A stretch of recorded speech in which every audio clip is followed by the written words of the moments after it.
सभी मित्रों और विद्यार्थियों को मेरा नमस्कार। आज हम भारतीय इतिहास के अंतर्गत जिस टॉपिक पर अपना व्याख्यान प्रारंभ करने जा रहे हैं उस टॉपिक का शीर्षक है आंग्ल मराठा संबंध 1775 से 1819। इस व्याख्यान के अंतर्गत हम जिन बिंदुओं की चर्चा करेंगे वो बिंदु हैं 1761 से 1775 ईस्वी तक की मराठों की घरेलू राजनीति कैसी रही।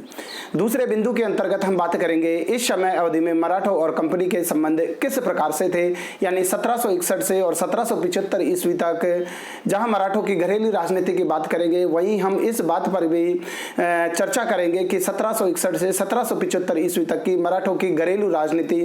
उनके दरबार की क्या हालत थी, मराठा जैसे के संघ है वो किस प्रकार के काम कर रहे थे, मराठा पेशवा और प्रभावशाली मराठा सरदारों के बीच में किस प्रकार के संबंध थे, इनकी पड़ताल हम इस दूसरे बिंदु के अंतर्गत करेंगे। बात करेंगे हम तीसरे बिंदु के अंतर्गत प्रथम आंग्ल मराठा युद्ध जो कि 1775 से 1782 ईस्वी के बीच हुआ एवं सालबाई की संधि 1782 ईस्वी के विभिन्न प्रावधानों की भी हम चर्चा इस व्याख्यान के अंतर्गत करेंगे। चौथे बिंदु के अंतर्गत हम देखेंगे 1782 से 1802 ईस्वी के आंग्ल मराठा संबंध किस प्रकार के रहे, और साथ ही पांचवें बिंदु के अंतर्गत हम बात करेंगे द्वितीय आंग्ल मराठा युद्ध जो कि 1803 से 1806 ईस्वी के बीच में हुआ। साथ ही बात होगी बसिन की संधि 1802 ईस्वी के प्रमुख प्रावधानों की। इसके बाद में हम छठे बिंदु के अंतर्गत चर्चा करेंगे तृतीय युद्ध आंग्ल मराठा तृतीय युद्ध के बारे में जो कि 1817 से 1819 हुआ। ये अंतिम युद्ध था जिसके बाद में मराठों की शक्ति है, मराठा परिसंघ पूरी तरह से समाप्त हो गया और पूरी तरह से जो मराठा राज्य है वो अंग्रेजों के संरक्षण में चला जाता है। साथ ही हम बात करेंगे सातवें बिंदु के अंतर्गत इन युद्धों का अंतिम परिणाम, यानी आंग्ल मराठा संबंधों को लेकर के जो 3 युद्ध हुए उन युद्धों का अंतिम परिणाम किसके पक्ष में चला जाता है, और उसके बाद में ईस्ट इंडिया कंपनी की और मराठों की राजनीति की दशा दिशा क्या होती है, इसी की पड़ताल हम इस बिंदु के अंतर्गत करेंगे। अंत में बात होगी कुछ परीक्षा उपयोगी प्रश्नों की। तो आज हम अपना व्याख्यान है वो प्रारंभ कर रहे हैं आंग्ल मराठा संबंध, इसको 3 युद्धों के माध्यम से हम समझने का प्रयास है वो करेंगे। सबसे पहले हम बात करते हैं 1761 से 1775 ईस्वी तक की मराठों की घरेलू राजनीति किस प्रकार की थी। मैंने अपने पूर्ववर्ती व्याख्यान में जब पेशवाओं के अधीन मराठों के उत्थान की बात की थी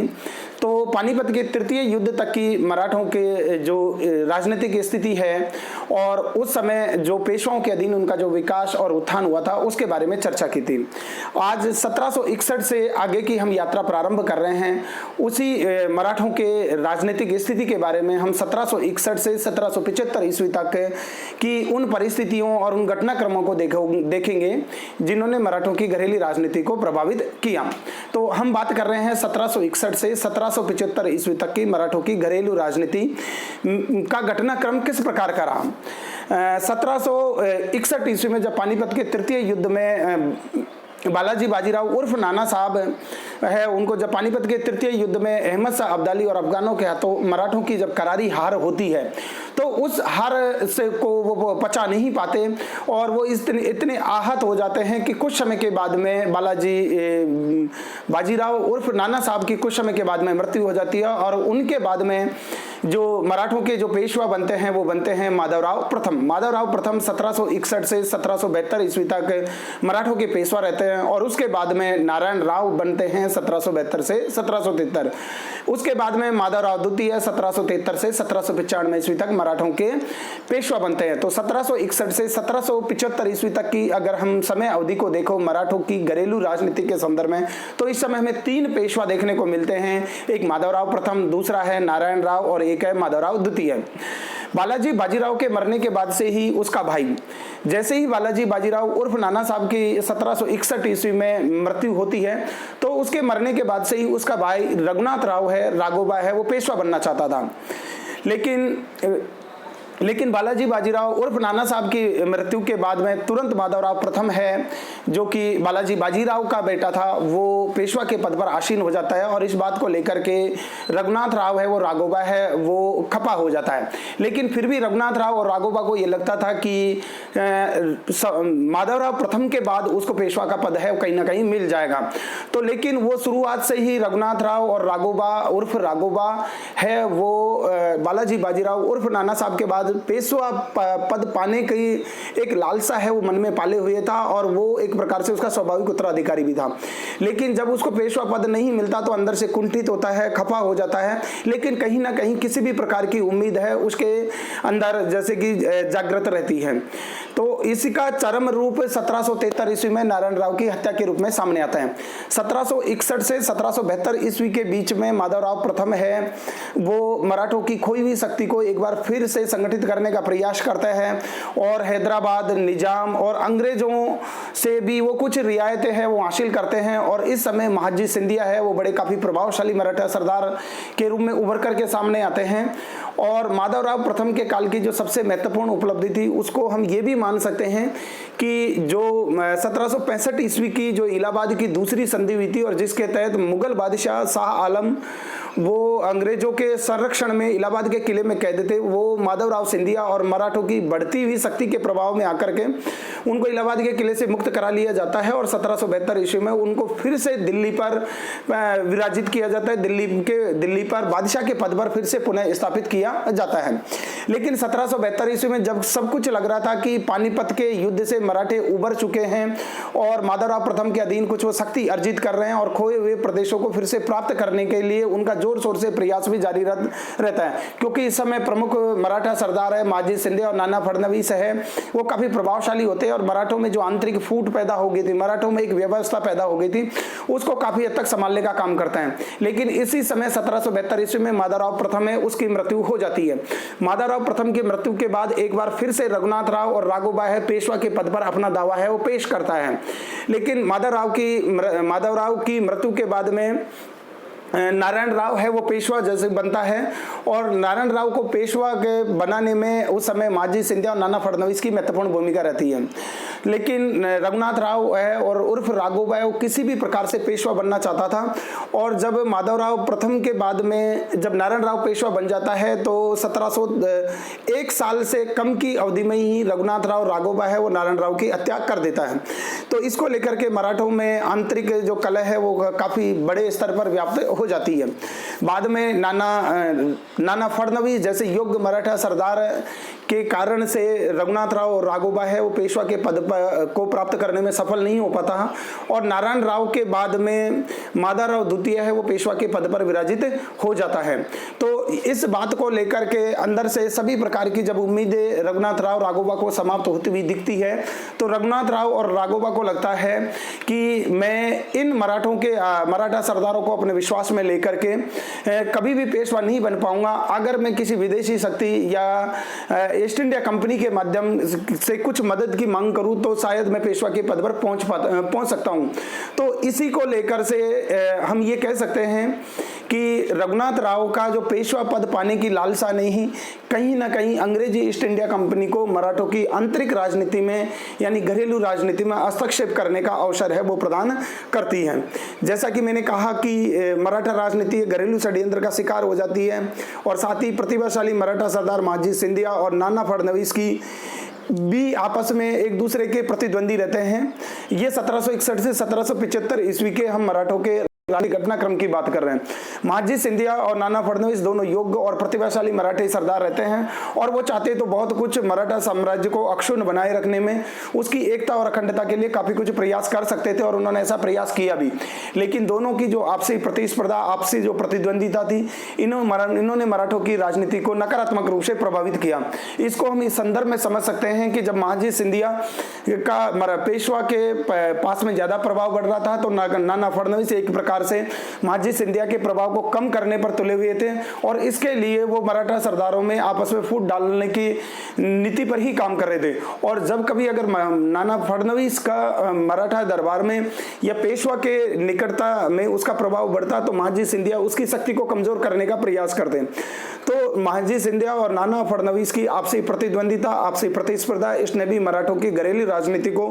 नकारात्मक रूप से प्रभावित किया और इसने भी एक प्रकार से रघुनाथ राव और राघोबा वो बहुत बड़ा कारण था। रघुनाथ राव और राघोबा की पेशवा पद पाने की लालसा ने मराठों की घरेलू राजनीति में ईस्ट इंडिया कंपनी को हस्तक्षेप करने का अवसर प्रदान करती है। और साथ ही दूसरी ओर नाना फडणवीस और महाजी सिंधिया की आपसी प्रतिद्वंदिता आपसी प्रतिस्पर्धा भी मराठों की घरेलू राजनीति को नकारात्मक रूप से प्रभावित करती है। अब हम बात करते हैं कि 1761 और 1775 ईस्वी के बीच मराठा और कंपनी के बीच के संबंध किस प्रकार से रहे। हमने अपने पूर्ववर्ती व्याख्यान में जब आंग्ल मैसूर संबंधों की चर्चा की थी तो हमने ये देखा था कि 1761 ईस्वी में मैसूर की गद्दी पर हैदर अली आसीन होता है और तेज गति से वो मैसूर की सीमाओं को विस्तारित करने लगता है। हैदर अली के बढ़ते हुए प्रभाव से मराठे भी चिंतित होते हैं, निजाम भी चिंतित होती है और ईस्ट इंडिया कंपनी है वो भी कहीं ना कहीं इन बात को लेकर के चिंतित होती है। एक समय यानी मराठे, निजाम और अंग्रेज ईस्ट इंडिया कंपनी के समान हित थे, इसलिए वो हैदर अली को समान रूप से अपने लिए खतरा मानते हैं। इसी के कारण से कुछ समय के लिए मराठों और ईस्ट इंडिया कंपनी के बीच में हैदर अली के प्रभाव को संतुलित करने के लिए, हैदर अली के प्रभाव को सीमित करने के लिए उनके बीच में एक गठबंधन हो जाता है और समझौता हो जाता है। लेकिन हैदर अली की कूटनीति के कारण थोड़े समय के बाद में ही जो मराठे हैं वो ईस्ट इंडिया कंपनी के जो समझौते से अलग हो जाते हैं और बाद में ईस्ट इंडिया कंपनी और मराठों के बीच में संबंधों को कटुता लाने वाला एक और काम किया जाता है महाजी सिंधिया के द्वारा। महाजी सिंधिया 1771 ईस्वी में इलाहाबाद के किले से मुगल बादशाह को कैद से निकाल करके, ये वही मुगल बादशाह थे जो अंग्रेजों के पेंशन याफ्ता बन करके इलाहाबाद के किले में कैद थे। तो महाजी सिंधिया अंग्रेजी ईस्ट इंडिया कंपनी पर दबाव डाल करके मुगल बादशाह शाह आलम द्वितीय को इलाहाबाद के किले से मुक्त करवा करके वापस दिल्ली में स्थापित करते हैं। इससे अंग्रेजी ईस्ट इंडिया कंपनी और मराठों के बीच में तनाव है वो बढ़ जाता है। एक तो हैदर अली के खिलाफ जो मोर्चा बनाया था उससे पहले ही मराठों ने अंग्रेजी ईस्ट इंडिया कंपनी का साथ देने से इनकार कर दिया था और दूसरा 1771 ईस्वी में इलाहाबाद के किले से निकाल करके मुगल बादशाह शाह आलम को दिल्ली पर बिठाना एक प्रकार से अंग्रेजी ईस्ट इंडिया कंपनी को मराठों के द्वारा दी गई सीधी चुनौती थी। अंग्रेजी ईस्ट इंडिया कंपनी किसी वाहिनी की तलाश में थी ताकि मराठों को सबक सिखाया जा सके और अंग्रेजी ईस्ट इंडिया कंपनी को वो अवसर प्रदान किया रघुनाथ राव या राघोबा की पेशवा पद की दावेदारी ने। जब रघुनाथ राव और राघोबा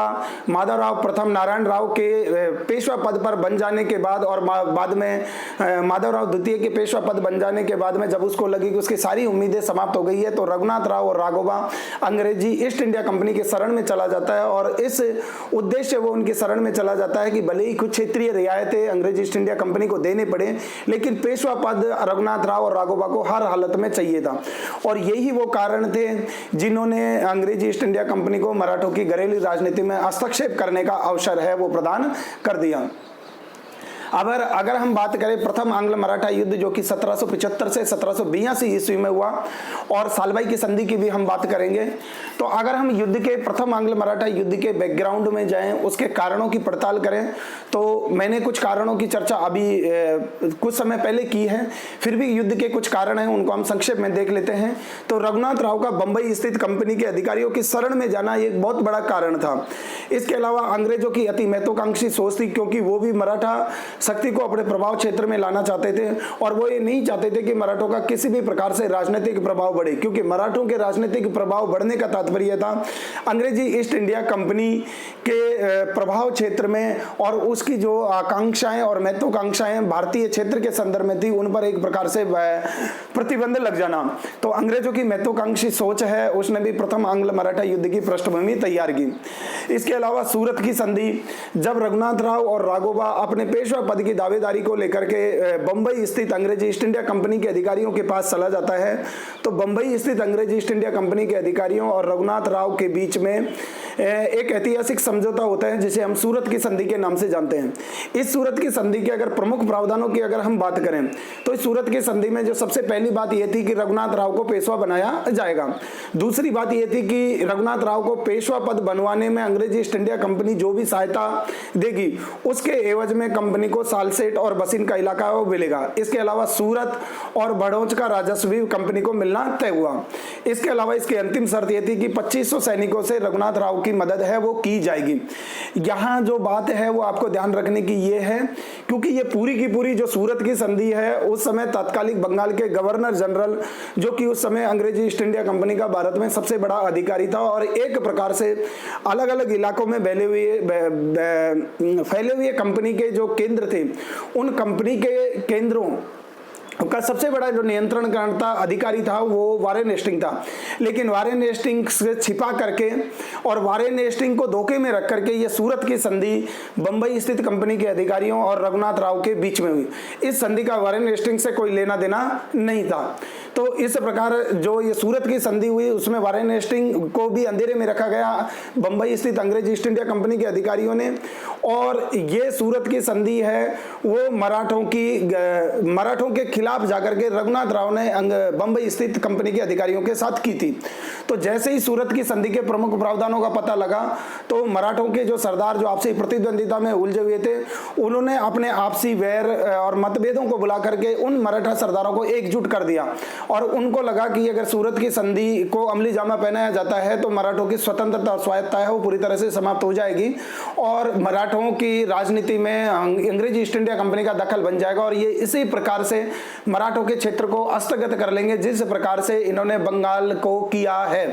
तो इस सूरत की इस संधि ने मराठों को एकजुट कर दिया। संधि के प्रावधानों को बाद में क्या होता है कि सूरत की संधि के प्रावधानों को अमली जामा पहनाने के लिए बंबई स्थित जो कंपनी के अधिकारी थे वो जनरल कर्नल किटिंग के अधीन एक ब्रिटिश सेना रघुनाथ राव की मदद के लिए भेजते हैं। तो इसके साथ ही क्योंकि मराठों को भी सूरत की संधि के प्रावधानों का पता चल गया था तो अंग्रेजी ईस्ट इंडिया कंपनी राघोबा और वर्सेज मराठों के बीच में प्रथम आंग्ल मराठा युद्ध है वो प्रारंभ हो जाता है।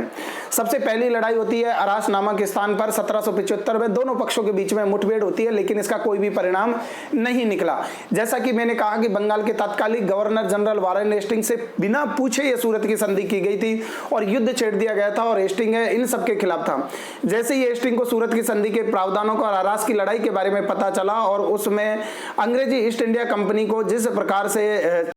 क्षति वो उसके लिए बेहद चिंतित करने वाली बात थी। तो वारेन हेस्टिंग वो किसी भी हालत में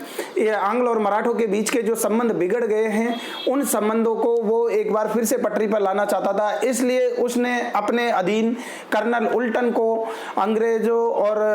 आंग्ल ईस्ट इंडिया कंपनी के बंबई स्थित अधिकारी और मराठों के बीच में समझौता करने के लिए भेजा और दोनों के बीच में एक समझौता भी कराया गया। ऐसा ही समझौता हुआ जो कि पुरंदर की संधि के रूप में सामने आता है। तो जब हम बात करें कि पुरंदर की संधि 1776 ईस्वी में किस किस के बीच में हुई तो पुरंदर की संधि मराठों और बंबई स्थित अंग्रेजी ईस्ट इंडिया कंपनी या हम कह सकते हैं कि ईस्ट इंडिया कंपनी के बीच में पुरंदर की संधि हुई। इस संधि के अनुसार यह कहा गया कि सालसेट तो कंपनी को मिलेगा लेकिन कंपनी इसके बाद में रघुनाथ राव की कोई मदद नहीं करेगी और मराठों के जो पेशवा है वही वास्तविक पेशवा होंगे। तो इस प्रकार से पुरंदर की संधि ने कुछ समय के लिए ऐसे लगा कि प्रथम आंग्ल मराठा युद्ध का समापन कर दिया। लेकिन बंबई स्थित जो कंपनी के अधिकारी हैं वो सूरत संधि के प्रावधानों से पूरी तरह बंध गए थे और उनको लगता था कि वो वारेन हेस्टिंग के इतर जाकर के भी कुछ महत्वपूर्ण क्षेत्रों को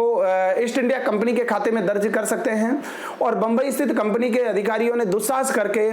जब वारेन हेस्टिंग के अधीन इस प्रकार से युद्ध विराम के लिए उन पर दबाव डाला गया तो उन्होंने लंदन में बैठे हुए कंपनी के डायरेक्टर और कंपनी के संचालकों से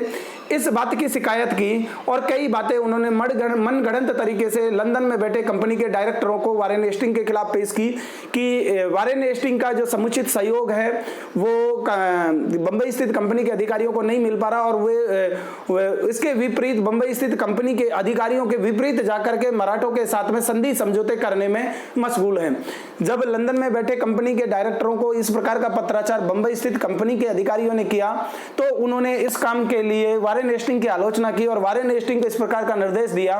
कि अगर आंग्ल मराठों के लेकर के कोई भी किसी भी प्रकार का तनाव या लड़ाई होती है तो वारेन हेस्टिंग को उसमें सहयोग करना पड़ेगा। भारतीय क्षेत्रों का सबसे बड़ा अधिकारी होने के नाते ये इसकी जिम्मेदारी बनती है कि किसी भी प्रकार के तनाव में वो एक सैनिक सहायता है वो प्रदान करेगा। अब वारेन हेस्टिंग है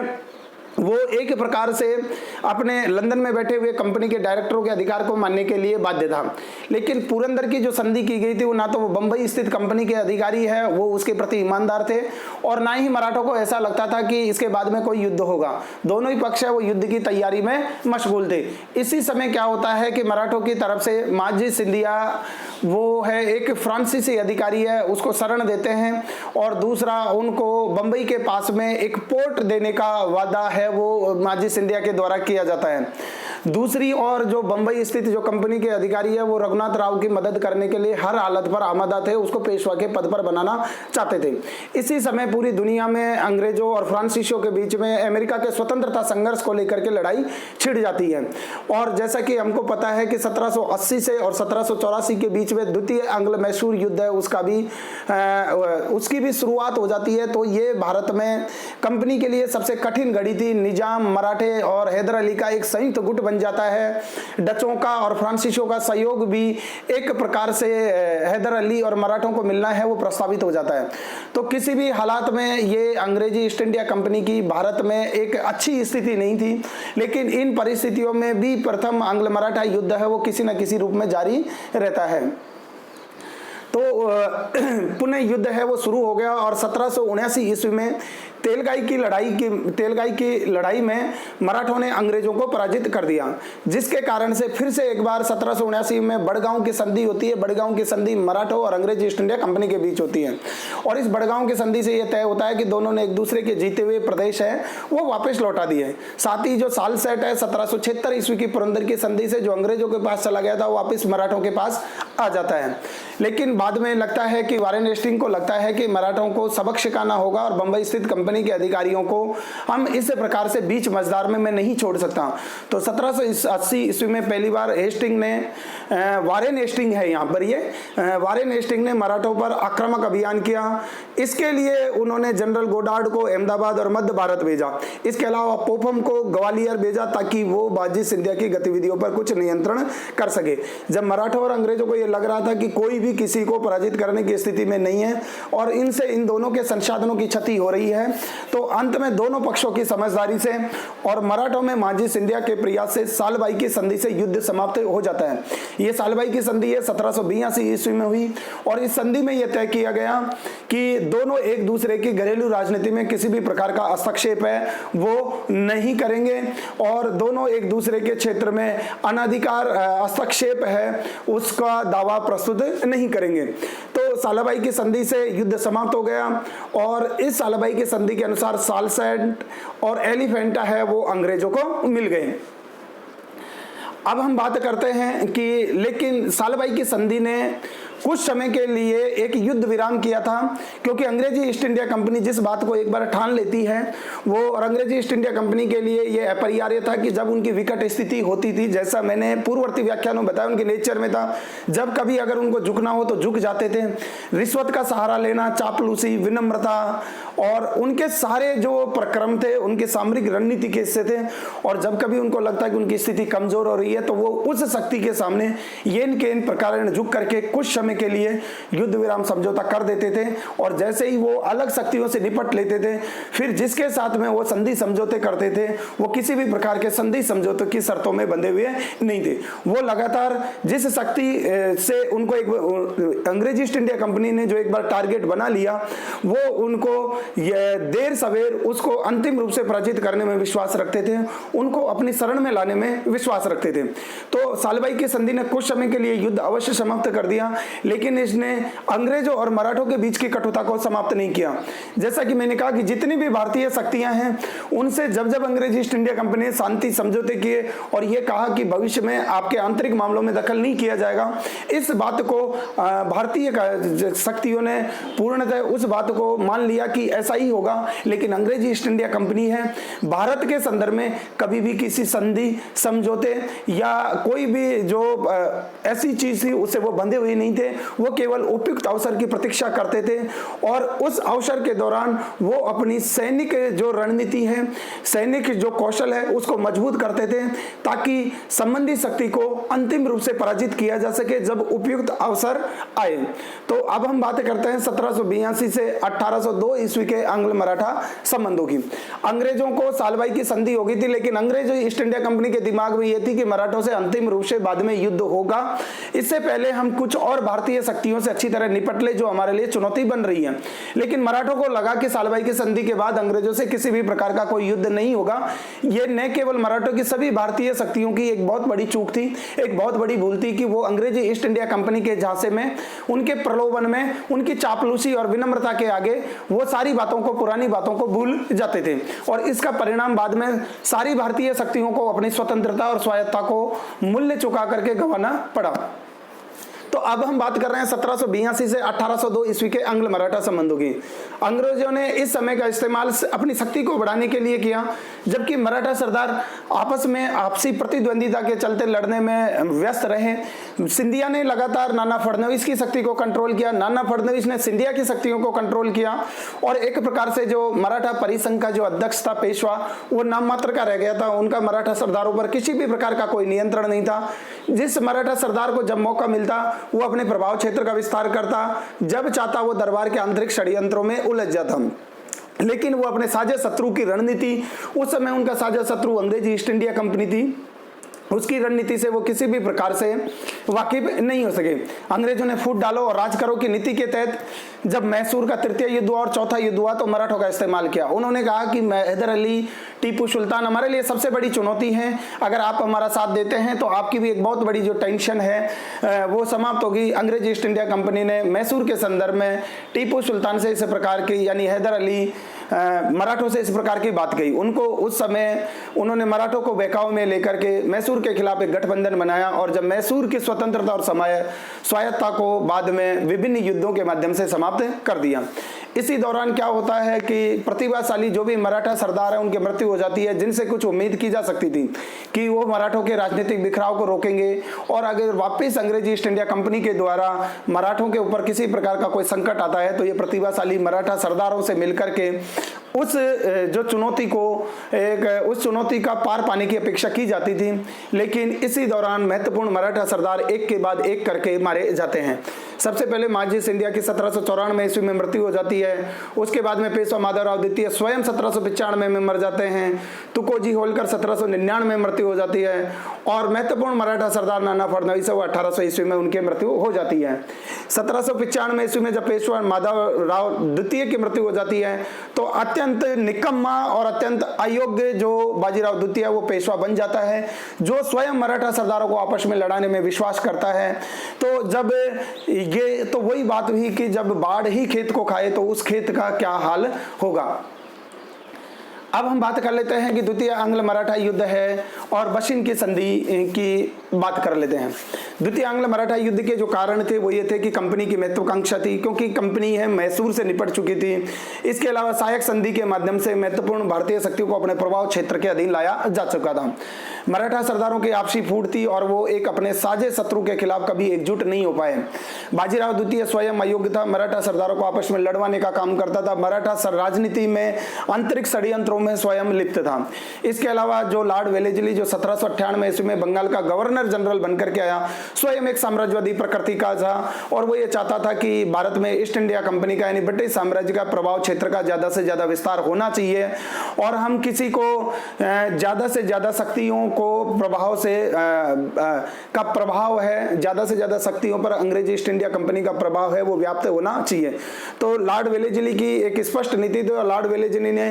के ये बाद में ये कहा जाता है कि लॉर्ड वेलेस्ली और लॉर्ड हेस्टिंग्स ये दो व्यक्ति थे जिन्होंने भारत में ब्रिटिश साम्राज्य का सबसे ज्यादा प्रसार किया। और लॉर्ड हेस्टिंग्स ने खुला युद्ध हो, सहायक संधि हो और पहले से अधीन बनाए गए राज्यों को ब्रिटिश क्षेत्र में मिलाने की नीति के आधार पर काफी बड़ी मात्रा में ब्रिटिश साम्राज्य का भारत में व्यापक विस्तार किया। तो ये सभी जो कारण थे वो द्वितीय आंग्ल मराठा युद्ध के कारण बने। और इसी समय अगर इसके तात्कालिक कारण की मैं बात करूं जिसने मराठों और अंग्रेजों के जो दूसरे युद्ध है उसको अनिवार्य और अवश्यंभावी बना दिया, तो उस समय क्या होता है कि दौलत राव सिंधिया जो माधवराव सिंधिया के बाद में जो सिंधिया मराठा सरदार बने, दौलत राव सिंधिया और यशवंत राव होलकर की इस समय कटुता और प्रतिस्पर्धा चरम पर पहुंच जाती है। इस समय पेशवा और दौलत राव सिंधिया ने होलकर के छोटे भाई विठू जी की हत्या करते हैं। जिससे होलकर है वो बेहद नाराज हो जाता है और होलकर ने पूना पर धावा बोल देते हैं और पूना पर धावा बोल करके वो सिंधिया और पेशवा की संयुक्त सेना को पराजित कर देते हैं। ये बात होती है सितंबर अक्टूबर 1802 ईस्वी के करीब की। जब पूना पर होलकर का कब्जा हो जाता है तो जो पेशवा है वो नितांत अयोग्य प्रकृति का था, निकम्मा था और स्वयं अपने मराठा सरदारों के आपसी फूट डलवाने का काम करता था। स्वयं किसी भी समस्या का समाधान करने में वाकिफ नहीं था, लेकिन समस्याओं को और भी ज्यादा समस्या बना देने में उसको महारत हासिल थी। और जैसे ही पूना पर होलकर का कब्जा हो जाता है तो पेशवा भाग करके अंग्रेजों के कैंप में चला जाता है। अंग्रेजी ईस्ट इंडिया कंपनी इस मौके की तलाश में थी कि किस प्रकार से वापस सालबाई की संधि के प्रावधानों के विपरीत जाकर के मराठों की घरेलू राजनीति में हस्तक्षेप करके मराठों पर ईस्ट इंडिया कंपनी का प्रभाव है वो स्थापित किया जाए। और जब पेशवा बाजीराव द्वितीय अंग्रेजों के कैंप में चला जाता है तो अंग्रेजी ईस्ट इंडिया कंपनी को वो मौका मिल जाता है। तो बाजीराव द्वितीय ने 31 दिसंबर 1802 ईस्वी को कंपनी के साथ सहायक संधि पर हस्ताक्षर करके मराठा स्वतंत्रता को एक प्रकार से पूरी तरह से बेच देता है। सहायक संधि की एक विशेष प्रथा थी जिसमें संबंधित जो राज्य था जिस पर जो सहायक संधि के प्रस्ताव को स्वीकार करता उसको कंपनी के पक्ष में अपनी आत्मरक्षा, अपनी कूटनीति और विदेश नीति का पूरा नियंत्रण है वो छोड़ना होता था। इसको हम एक अलग व्याख्यान में अलग विस्तार से पढ़ेंगे, लेकिन बात यहाँ पर 31 दिसंबर 1802 ईस्वी को बाजीराव द्वितीय ने कंपनी के साथ बसिन नाम की एक सहायक संधि की और मराठों पर एक प्रकार से अंग्रेजी संरक्षण, अंग्रेजी प्रभुत्व, मराठों की विदेश नीति का संचालन कंपनी के द्वारा किया जाएगा, इस बात को स्वीकार कर लिया। जैसे ही बसिन की संधि के प्रावधानों का पता अन्य मराठा सरदारों को लगा तो उन्होंने लगा कि मराठों की स्वतंत्रता और स्वायत्ता अब केवल कुछ दिनों की ही शेष रह गई है। तो इसके लेकर के मराठों में एक आंतरिक हलचल पैदा हुई और जिसका परिणाम यह हुआ कि द्वितीय आंग्ल मराठा युद्ध है वो 1803 ईस्वी में प्रारंभ हो गया। और इस बसिन के संधि के प्रावधानों को सबसे पहले जो चुनौती दी वो चुनौती दी माधवराव सिंधिया और इसके अलावा नागपुर के भोंसले नामक मराठा सरदार ने। दोनों ने कंपनी के खिलाफ युद्ध छोड़ दिया। वो ये चाहते थे कि कंपनी बसिन के संधि के प्रावधानों को समाप्त कर दे और जो पेशवा ने मराठों की स्वतंत्रता स्वायत्ता को कंपनी के पास यहाँ पर गिरवी रख दिया है वो एक बार फिर से बसिन की संधि को पूरी तरह से समाप्त करके उसको अप्रभावी बना करके मराठों की पूर्व स्थिति को लौटा दें। इस बात को लेकर के सिंधिया और नागपुर के भोंसले मराठा सरदारों ने आपस में मिलकर के अंग्रेजी ईस्ट इंडिया कंपनी के खिलाफ द्वितीय आंग्ल मराठा युद्ध की शुरुआत कर दी, जो कि 1803 ईस्वी से प्रारंभ होता है। जब सिंधिया और भोंसले की संयुक्त सेना ने ब्रिटेन के खिलाफ युद्ध किया, इसी समय बाजीराव द्वितीय को भी अपनी गलती का एहसास हो गया कि जल्दबाजी में मैंने ये क्या कर दिया। मैंने अपनी स्वतंत्रता और स्वायत्ता और शिवाजी के महान साम्राज्य की जो वैभव है उसकी स्वतंत्रता स्वायत्ता को अंग्रेज ईस्ट इंडिया कंपनी के हाथों में कैसे गिरवी रख दिया। लेकिन अब गलती हो चुकी थी, उस गलती को सुधारने की बारी थी मराठा सरदारों की। लेकिन मराठा सरदारों की आपसी फूट, आपसी षड्यंत्र, आपसी अविश्वास, आपसी प्रतिस्पर्धा इतनी चरम पर थी कि उसका किसी भी प्रकार का कोई फायदा नहीं होने वाला था, क्योंकि इस समय गायकवाड़ है वो ब्रिटिश के साथ था, ईस्ट इंडिया कंपनी का वो परम भक्त बना हुआ था। होलकर किसी भी हालात में पेशवा, सिंधिया और भोंसले पर विश्वास करने के लिए तैयार नहीं था, क्योंकि होलकर के साथ उस प्रकार का षड्यंत्र इन तीनों ने मिलकर पहले भी कर चुके थे। तो जैसे ही भोंसले और सिंधिया की सेना है वो अंग्रेज ईस्ट इंडिया कंपनी के खिलाफ संयुक्त अभियान करती है, तो लॉर्ड वेलेस्ली इस मौके की ताक में था। उसने एक आक्रामक अभियान चलाया और उसने अपने आक्रामक अभियान को दो भागों में बांटा, उत्तरी जैसे कि भाग और दक्षिणी भाग। उत्तरी भाग की कमान उसने लॉर्ड लेक को दी और दक्षिणी कमान का नेतृत्व अपने सबसे योग्य सेनानायक आर्थर वेलेस्ली को दिया। आर्थर वेलेस्ली ने सिंधिया और भोंसले की संयुक्त सेना को असाई और अरेगांव की लड़ाई में पराजित किया 1803 ईस्वी में। भोंसले के साथ देवगांव नाम से सहायक संधि की 1803 ईस्वी में। लॉर्ड लेक ने सिंधिया को 1803 ईस्वी में लसवारी की लड़ाई में पराजित किया और कंपनी के साथ सुरजी अर्जुन गांव की संधि की। इसी समय यशवंतराव होलकर है भरतपुर के राजा के साथ मिलकर के अंग्रेज ईस्ट इंडिया कंपनी के खिलाफ एक अलग प्रकार के स्वतंत्रता संघर्ष चला रहा था। लॉर्ड लेक ने भरतपुर का आक्रमण किया, लेकिन लॉर्ड लेक को किसी भी प्रकार की सफलता नहीं मिली। जिस प्रकार से लॉर्ड वेलेस्ली कंपनी के विस्तार के लिए आक्रामक नीति चला रहा था, और कंपनी कुछ समय के लिए अपने व्यापारिक उद्देश्यों को भूल चुकी थी और कंपनी पर जो ब्रिटिश सरकार का जो ऋण है वो लगातार बढ़ता जा रहा था और लॉर्ड वेलेस्ली की नीतियों की ब्रिटेन में लगातार आलोचना हो रही थी और कंपनी के लंदन में बैठे हुए अधिकारियों को लगता था कि ऐसे तो जो कंपनी है वो लगातार निरंतर घाटा उठाती जाएगी। तो उन्होंने लॉर्ड वेलेस्ली की विस्तारवादी नीति से परेशान होकर के उसे लंदन बुला लिया, उसकी जगह कॉर्नवालिस को भेजा गया, लेकिन कॉर्नवालिस थोड़े समय में ही मृत्यु को प्राप्त हो गया, यानी उसकी काल मृत्यु हो जाती है। उसके बाद में जॉर्ज बारले को किसी भी प्रकार से शांति सुलह करके इस आंग्ल मराठा युद्ध का समापन करने के लिए भेजा गया। बारलो ने होलकर के साथ राजपुर घाट की संधि की 1805 ईस्वी में और इसी के साथ युद्ध है वो समाप्त हो जाता है। इस युद्ध के अगर मैं महत्वपूर्ण परिणामों की बात करूं तो इस समय सिंधिया के साथ एक प्रकार की सहायक संधि हो जाती है, भोंसले के साथ सहायक संधि हो जाती है, पेशवा के साथ पहले से ही सहायक संधि हो चुकी होती है। इसके अलावा गायकवाड़ वो मराठा ब्रिटिश की ईस्ट इंडिया कंपनी के संरक्षण में होता है। होलकर के साथ में कुछ हद तक है वो एक समानता पर आधारित संधि होती है, लेकिन अधिकांश मराठा सरदार है उस पर ईस्ट इंडिया कंपनी का प्रभाव और नियंत्रण वो स्थापित हो जाती है। न के तो 1805 ईस्वी में जब ये द्वितीय आंग्ल मराठा युद्ध समाप्त हो जाती है और कंपनी के लंदन में बैठे हुए डायरेक्टरों के कारण से कंपनी की विस्तारवादी नीति पर कुछ समय के लिए अंकुश लग जाता है, लेकिन अंग्रेजों और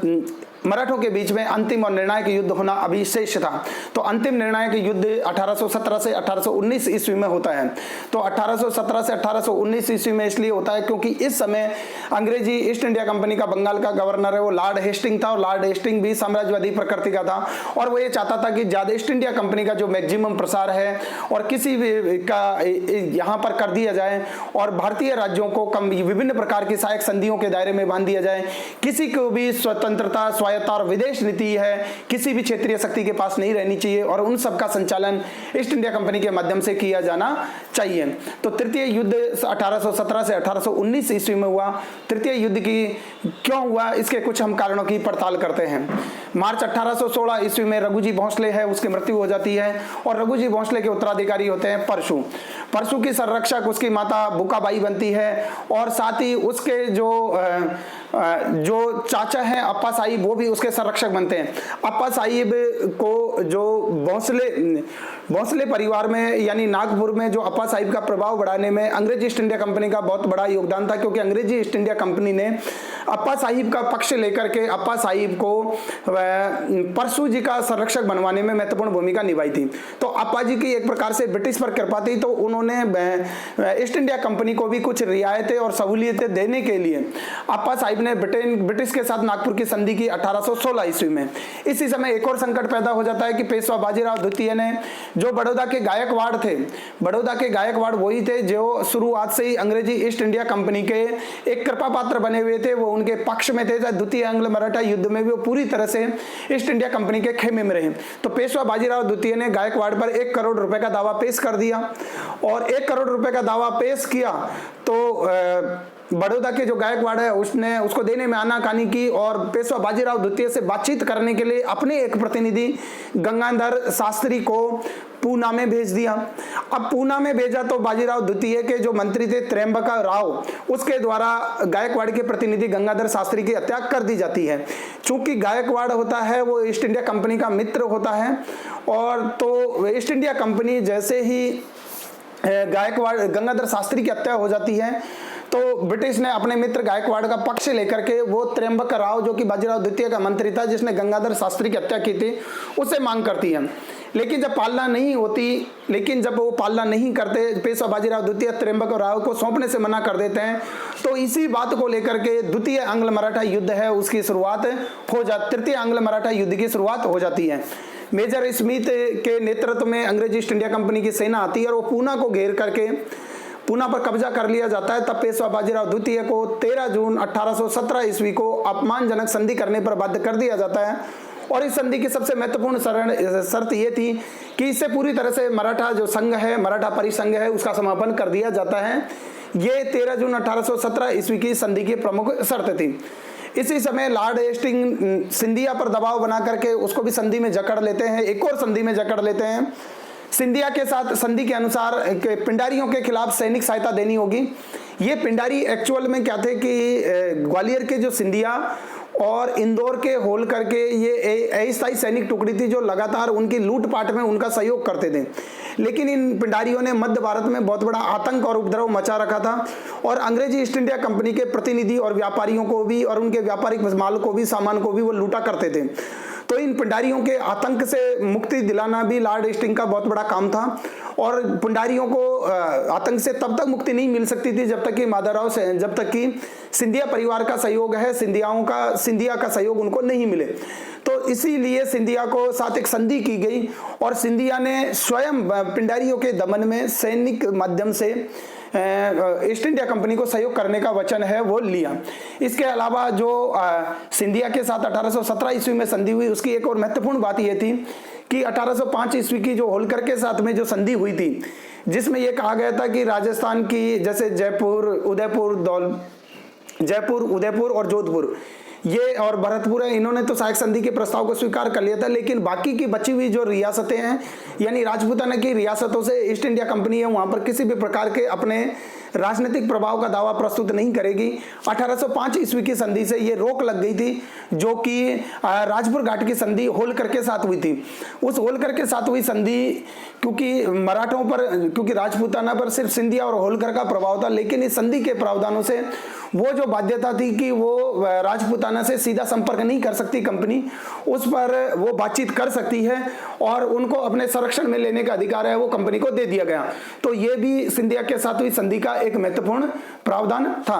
मराठा सरदारों और बाजीराव द्वितीय को इस समय अपनी गलतियों का एहसास होता है और उनको लगता है कि अब मराठा स्वतंत्रता स्वायत्ता केवल कुछ समय के लिए रह गई है, इसलिए हम अंतिम तौर पर अपने आपसी मतभेदों को और मनमुटावों को बुलाकर एकजुट होना है। और ये अंतिम रूप से एक प्रयास किया गया था तृतीय आंग्ल मराठा युद्ध में, जब पूरा का पूरा मराठा परिसंघ एक बार फिर से एकजुट होता हुआ नजर आया। मराठा परिसंघ का मतलब पूना के पेशवा, बड़ौदा के गायकवाड़, ग्वालियर के सिंधिया और नागपुर के भोंसले और इंदौर का होलकर परिवार। तो आपसी मतभेदों को बुलाकर ब्रिटेन के खिलाफ वो सारे लड़ाई करने पर सहमत हो गए, लेकिन तब तक काफी देर अवश्य हो गई थी, लेकिन आखिरी कोशिश तो की ही जा सकती थी और ये कोशिश की भी गई। लॉर्ड हेस्टिंग भी किसी भी प्रकार से मराठों की स्वतंत्रता और स्वायत्ता को सहन करने के लिए तैयार नहीं था, वो आक्रामक नीति चलाने के पक्ष में था और उसने इन मराठों के खिलाफ चौतरफा आक्रामक नीति है उसका संचालन किया। इसमें पेशवा को किरकी और सेस्ती की लड़ाई में पराजित कर देते हैं। इसी प्रकार से नागपुर के अप्पा साहिब जो कि अंग्रेजी ईस्ट इंडिया कंपनी का कृपा पात्र था, वो भी अंग्रेजी ईस्ट इंडिया कंपनी के खिलाफ जाकर के मराठा परिसंघ का साथ देते हैं और नागपुर के अप्पा साहिब को शीतलवर्दी की लड़ाई में और होलकर को मैहतपुर में पराजित कर दिया जाता है। तीनों के साथ ब्रिटेन ने अलग अलग सहायक संधि कर लेते हैं। तीनों के अधिकांश क्षेत्र का अधिग्रहण अंग्रेजी ईस्ट इंडिया कंपनी के द्वारा कर लिया जाता है और उनको ब्रिटिश ब्रिटिश संरक्षण में रहने के लिए मजबूर कर दिया जाता है। साथ ही बाजीराव द्वितीय को 8 लाख रुपए की वार्षिक पेंशन देकर के बिठूर भेज दिया जाता है और मराठों के आत्मगौरव को संतुष्ट करने के लिए ईस्ट इंडिया कंपनी पेशवा के राज्य से सतारा निकालकर शिवाजी के वंशज प्रताप सिंह को दे देती है और जितने भी जो मराठा सरदारों से और मराठा परिसंघ से जो क्षेत्र अंग्रेजी ईस्ट इंडिया कंपनी को मिला था उस क्षेत्र को मिलाकर के 1818 ईस्वी में लॉर्ड हेस्टिंग के द्वारा बम्बई प्रेसिडेंसी का निर्माण किया जाता है। तो जहां मद्रास प्रेसिडेंसी 1801 में अस्तित्व में आई, वहीं 1818 ईस्वी में बम्बई प्रेसिडेंसी है वो अस्तित्व में आती है। अगर हम इनके अंतिम परिणामों की बात करें तो पूरी तरह से मराठा परिसंघ है वो समाप्त हो गया। पेशवा को पेंशन देकर के बिठूर में भेज दिया गया। इसके अलावा सभी मराठा सरदार हैं उनको छोटे छोटे क्षेत्र उनके नाम पर छोड़ दिए गए। उनको अंग्रेजों के संरक्षण में रह करके अपने क्षेत्र का शासन चलाना था। कूटनीतिक, आत्मरक्षा और विदेश नीति के सारे अधिकार हैं वो अंग्रेजी ईस्ट इंडिया कंपनियों को मिल चुके थे। एक प्रकार से मराठों की स्वतंत्रता और स्वायत्ता उसका अंतिम समापन है वो इस तृतीय आंग्ल मराठा युद्ध के साथ हो जाते हैं। अगर हम कुछ परीक्षा उपयोगी प्रश्नों की बात करें तो सबसे पहले जो एग्जाम में क्वेश्चन पूछे जाते हैं वो इसी बात को लेकर के होते हैं कि प्रथम आंग्ल मराठा युद्ध का तात्कालिक कारण क्या था, या हम कहें कि अंग्रेज और मराठों के बीच में कितने युद्ध हुए, या सूरत की संधि के प्रमुख प्रावधान कौन से थे, प्रथम आंग्ल मराठा युद्ध का समापन किससे हुआ, द्वितीय आंग्ल मराठा युद्ध का तात्कालिक कारण क्या था, बसिन की संधि क्या थी, सुरजी अर्जुन गांव की संधि क्या थी, राजपुर घाट की संधि क्या थी, देव गांव की संधि क्या थी, और पिंडारी कौन थे, और मराठा परिसंघ का अंतिम रूप से विलोपन क्या हुआ, बाजीराव द्वितीय को कहाँ पर भेजा गया पेंशन देकर के, और तृतीय आंग्ल मराठा युद्ध के बाद में शिवाजी के उस वंशज का नाम बताइए जिसको सतारा में एक मराठा छत्रपति के रूप में स्थापित किया गया। तो ये सभी जो प्रश्न हैं, इसके अलावा अंग्रेजों और मराठों के बीच के जो संबंधों से संबंधित कुछ कॉन्सेप्ट वाले क्वेश्चन हैं वो भी पूछे जा सकते हैं। इसके लिए आप सभी को सिर्फ कुछ बिंदुओं को अपने दिमाग में रखना है। इसी के साथ आज का हमारा जो ये व्याख्यान है आंग्ल मराठा संबंधों का यहीं पर समाप्त होता है। कल हम फिर एक नए व्याख्यान के साथ, जिस व्याख्यान का शीर्षक होगा, जिसमें मैंने इस व्याख्यान में पूरी तरह जिन सहायक संधियों का जिक्र किया है वो सहायक संधि क्या थी, सहायक संधि का बैकग्राउंड क्या था, और भारत में अंग्रेज ईस्ट इंडिया कंपनी के संदर्भ में इन सहायक संधियों ने किस प्रकार का रोल प्ले किया, इसको हम कल एक अगले व्याख्यान में इसके बारे में हम विस्तार से अध्ययन करेंगे। इसी के साथ आज का ये व्याख्यान है वो समाप्त होता है। सभी का बहुत बहुत धन्यवाद। नमस्कार।